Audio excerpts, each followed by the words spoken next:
Hi friends, welcome to my channel. என்னை subscribe பண்ண அனைவருக்கும் ரொம்ப நன்றி. இன்னைக்கு பிறந்த நாள் திருமண நாள் கொண்டாட அனைவருக்கும் என்னுடைய வாழ்த்துக்கள். இன்னைக்கு சனிக்கிழமை எங்கள் வீட்டில் என்ன சாப்பாடுன்னு பார்க்கலாம் வாங்க.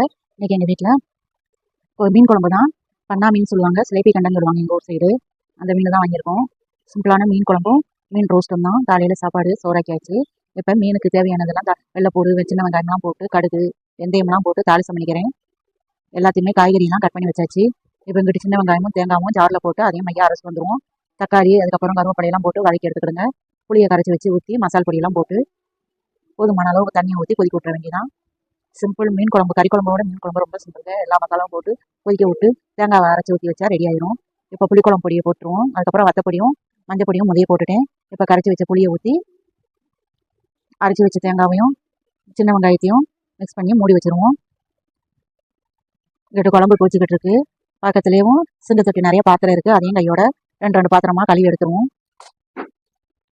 இப்போ பாருங்க, குழம்பு கொதிச்ச உடனே நம்ம சிலேபி கண்ட மீனை போட்டுற வேண்டியதான். போட்டு அந்த மீனில் மசாலா இறங்குற அளவு கொஞ்சம் நேரம் கொதிக்க விட்டுருவோம். எனக்கு மீனோட மீன் மண்டை ரொம்ப பிடிக்குங்க. உங்களுக்கு என்ன பிடிக்குன்னு சொல்லுங்க. மீன் வாழு மண்டை இதெல்லாம் நல்லா ரொம்ப டேஸ்ட்டாக இருக்கும் அதெல்லாம் சாப்பிட்டா. இப்போ மூடி வச்சிருவோம். இங்கிட்டு தோசைக்கல்லை வச்சு எண்ணெய் ஊற்றி வச்சிருக்கேன். மீனை மீன் ரோஸ்ட்டுக்கு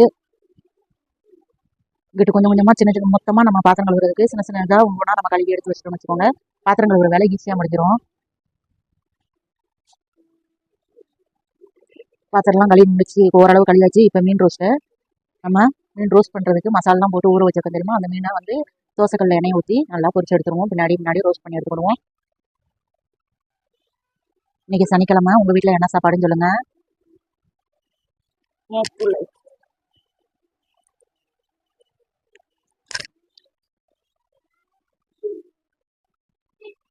பாருங்க, ரெண்டு பக்கமாக நல்லா பொன்னிறமாக மசாலா இம்பிடு கூட உதிராமல் இருக்கு பாருங்க மீன் ரோஸ்ட்டில். இப்போ குழம்பு ரெடி ஆயிடுச்சு பாருங்க. சிலேபி கண்ட மீன் ரெடிங்க. நல்லா எண்ணெய் பிறந்து நல்லா ரெட் கலராக மீன் குழம்பு ரெடி ஆயிடுச்சு. பக்கத்தில் மீன் ரோஸ்ட்டும் ரெடி ஆயிடுச்சு. நல்லா திருப்பி விட்டு பாருங்க, மசாலா இம்பிடு கூட உதிராம நல்லா ரெண்டு சைடும் முருகலாக பொன்னிறமாக வந்துச்சு பாருங்க மீன் ரோஸ்ட்டும். இன்னைக்கு உங்கள் வீட்டில் என்ன சாப்பாடுன்னு சொல்லுங்கள். எங்கள் வீட்டில் மீன் குழம்பு தான். சனிக்கிழமை மீன் குழம்பு. நாளைக்கு ஞாயிற்றுக்கிழமை மட்டனோ சிக்கனோ ஏதோ எடுக்க வேண்டியதான். அதுக்கப்புறம் சிம்பிளான ரெசிபி கோதுமை மாவு ரவை வச்சு நம்ம ஒரு கொழக்கட்டை செய்வோம் ஸ்நாக்ஸுக்கு. ஒரு 2 கப்பு கோதுமை மாவு எடுத்துகிட்டு ஒரு 2 ஸ்பூன் அளவு கொஞ்சோண்டு நம்ம ரவை சேர்த்துக்கிட்டு பல்லா நறுக்குன தேங்காய்ச்சில் கடலைப்பருப்பு அதுக்கப்புறம் பொரிகடலை இது 3ஐயும் கலந்து மிக்ஸ் பண்ணி வெள்ளத்தை கரைச்சி வச்சுருக்கேன். அதையும் ஊற்றிக்கோங்க. இது சிம்பிளான கொழக்கட்டை தான், ஆனால் டேஸ்ட்டு ரொம்ப நல்லா இருக்குங்க. செஞ்சு பார்த்துட்டு எப்படி இருக்குன்னு கமெண்ட் பண்ணுங்கள். வெள்ளத்தை நல்லா கொதிக்க வச்சு வடிகட்டி நம்ம அதில் ஊற்றி பணிஞ்சுக்கிடுவோம். கொஞ்சம் சூடாக இருக்குது, அதனால் ஸ்போர்க் ஸ்பூனை வச்சு அங்கிட்ட இங்கிட்டும் கிளறி விட்டு அதுக்கப்புறம் மாவு பனைஞ்சு எடுத்துக்கோங்க. ரவை போட்டிருக்கோம் தெரியுமா, ரவை கோதுமை மாவு வறுக்காம தான் சேர்த்துருக்கேன். நீங்கள் இந்த கொழக்கட்டையை ஒரு தடவை செஞ்சு பார்த்துட்டு எப்படி இருக்குன்னு கமெண்ட் பண்ணுங்கள். உங்களுக்கு எந்த ஷேப்பில் வேணுமோ அந்த ஷேப்பில் பிடிச்சிக்கோங்க. நான் புடி கொழக்கட்டை மாதிரி தான் பிடிக்க போகிறேன். இப்போ ஸ்டவ்வில் இட்லி பாத்திரத்தை வச்சுட்டு புடி கொழக்கட்டை மாதிரி பிடிச்சி எடுத்துக்கிடுவோம்.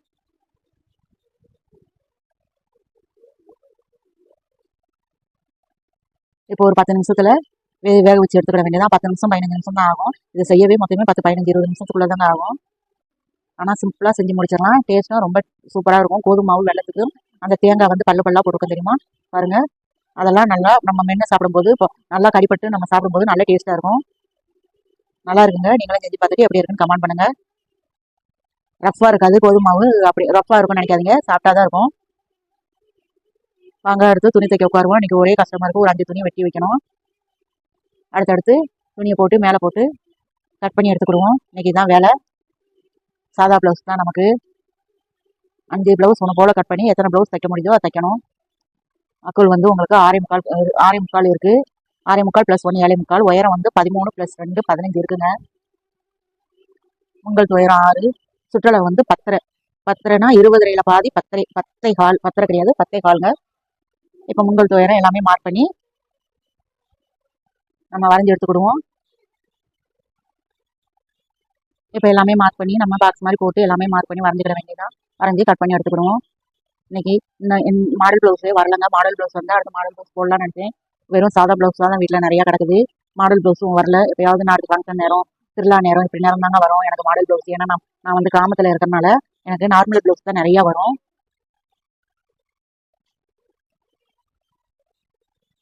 இப்போ கீழே கார்னர் பகுதியெல்லாம் வெட்டிட்டு மேலே நம்ம பேக் சைடு வந்து வரைஞ்சிருக்கோம் தெரியுமா, அதை வெட்டி எடுத்துருவோம்.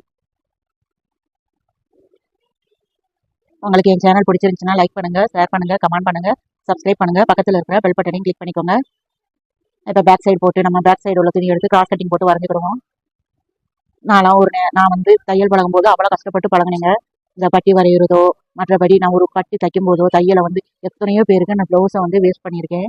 அந்த ப்ளவுஸை வேஸ்ட் பண்ணி அதுக்கப்புறம் அவங்களுக்கு தையல் சரியாகாது, செட் ஆகலைன்னு சொல்லி ஆரம்ப காலத்தில் சொல்கிறேன். தையல் பழகும்போது நிறையா துணியை வேஸ்ட் பண்ணி அவங்களுக்கு அதுக்கப்புறம் எடுத்து கொடுத்து அப்படிலாம் துணி வச்சு கொடுத்துருக்கோம். அதே மாதிரி ஒரு ப்ளவுஸ் நம்ம டெய்லரிங் கிளாஸ் போனால் ஒருத்தங்கட்டியா அளவு மாறி மாறி தைக்கணும்னு சொல்லி ஒருத்தங்கட்டியா துணியை வாங்கி கொண்டு போய் தச்சுலாம் கொடுத்துருக்கோம். அந்த அனுபவம்லாம் உங்களுக்கு இருக்கான்னு சொல்லுங்க.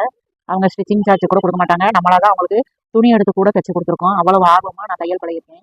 அந்த நேரத்தில் டெய்லரிங் கிளாஸ்க்கும் காசு கொடுத்து அவங்களுக்கு துணி எடுத்து அவங்களுக்கு தையல் கூலியும் இல்லாமல் எத்தனையோ பேருக்கு ஃப்ரீயாக தைச்சு கொடுத்து இந்த தையலை பழகிருக்கேங்க நான். நீங்களும் அதே மாதிரி பழகிருக்கீங்களான்னு சொல்லுங்க. இப்போ தச்சு முடித்த பிறகு நமக்கு இந்த தையலோடைய அருமை தெரியுது.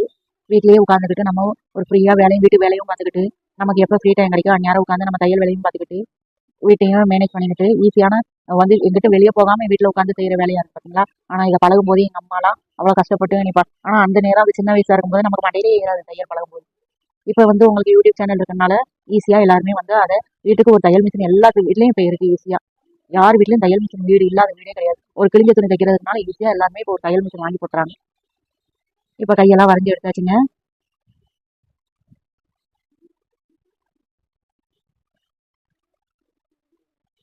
இது வந்து நம்ம 5 துணி சேர்த்து வச்சு வெட்டியிருக்கனால கைக்கு மட்டும் கொஞ்சம் கஷ்டமா இருக்கும், கொஞ்சம் கஷ்டப்பட்டு வெட்டுற மாதிரி இருக்கும். அதனால 2 பகுதியாக வெட்டிக்கோங்க. இதெல்லாம் அளவுலாம் மாறாது, நீங்க கவலைப்படாம இதே மாதிரி ஒரே கஸ்டமர் கொடுத்தாங்கன்னா நம்ம கத்திரி மட்டும் நல்லா இருந்துச்சுன்னா நம்ம மாட்டை வெட்டி எடுத்து போட்டுக்கிட்டே இருக்கலாம். கத்திரி மட்டும் நல்லா ஷார்ப்பாக இருக்கிற மாதிரி வச்சுக்கோங்க. அவ்வளோதான் பாருங்க. இப்போ 5 ப்ளவுஸும் கட் பண்ணி கலர் அந்தந்த கலரில் அந்தந்த ப்ளவுஸ் கிட்ட வச்சு நம்ம சுற்றி வச்சுக்கிடுவோம். அடுத்து தேவைப்படும் போது ஒவ்வொரு நூலாக போட்டு தைச்சிக்கிட வேண்டியதான். இப்போ வாடாமல்லி கலர் தான் முதல்ல தைக்க போகிறேன். மிச்ச 4 துணி எடுத்து ஓரங்கட்டி வச்சுருவோம். ஓகே ஃப்ரெண்ட்ஸ், இந்த வீடியோ பார்த்ததுக்கு ரொம்ப நன்றி.